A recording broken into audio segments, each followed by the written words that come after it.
कर्ज में डूबे हिमाचल पर मोदी सरकार की नई चोट। इस योजना से बढ़ेगा 800 करोड़ का अतिरिक्त बोझ। नमस्कार, न्यूज़ चैनल हिमाचल देख रहे हैं आप और मैं हूं मोहन। आप कहां से यह वीडियो देख रहे हैं कमेंट करके ज़रूर बताएं। पहले से ही भारी भरकम कर्ज और गंभीर आर्थिक तंगी के दौर से गुजर रहे हिमाचल प्रदेश पर केंद्र की मोदी सरकार ने एक और बड़ा वित्तीय बोझ डाल दिया है।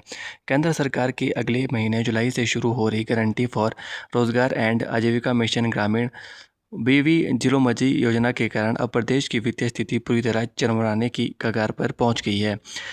प्रदेश सरकार का मानना है कि इस नई योजना के लागू होने के बाद राज्य के खजाने पर करीब 800 करोड़ रुपए का अतिरिक्त बोझ पड़ने की आशंका है। इससे उन विकास परियोजनाओं की रफ्तार भी प्रभावित हो सकती है जिन्हें सरकार पहले ही सीमित संसाधनों और कर्ज के सहारे आगे बढ़ा रही है। मंडी में पंचायत प्रधान और उप प्रधान के भव्य शपथ ग्रहण समारोह के बाद प्रदेश के पंचायती राज मंत्री अनिरुद्ध सिंह ने इस संकट पर गहरी चिंता जताई। उन्होंने स्पष्ट शब्दों में कहा है कि वर्तमान परिस्थितियों में हिमाचल प्रदेश इस भारी भरकम बोझ को वहन करने की स्थिति में बिल्कुल नहीं है। पंचायती राज मंत्री अनिरुद्ध सिंह ने बताया कि केंद्र सरकार ने महात्मा गांधी राष्ट्रीय ग्रामीण योजना रोजगार गारंटी अधिनियम मनरेगा का नाम और उसका पूरा ढांचा बदल दिया है।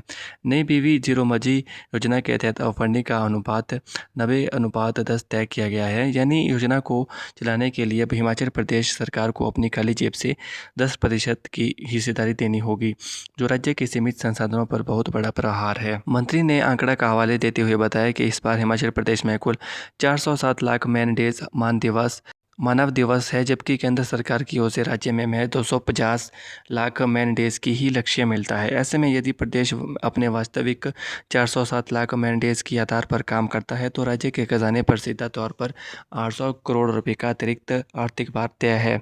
उन्होंने जुलाई में योजना के विधिवत धरातल पर उतरने के बाद ही वास्तविक और अंतिम स्वरूप साफ हो पाएगा। सरकारी सूत्रों के अनुसार हिमाचल पहले ही राजस्व घाटे और बढ़ते कर्ज के दबाव का सामना कर रहा है। ऐसे में यदि नई योजना के तहत राज्यों को अतिरिक्त धनराशि जुटानी पड़ती है तो सड़क पेयजल, शिक्षा, स्वास्थ्य और अन्य बुनियादी ढांचा परियोजनाओं के लिए संसाधनों का प्रबंधन और कठिन हो सकता है।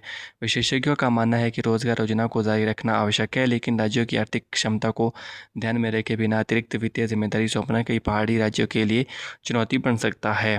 मंत्री ने कहा कि राज्य सरकारी पंचायत राज्य संस्थाओं को आर्थिक रूप से मजबूत बनाने के लिए लगातार प्रयास कर रही है।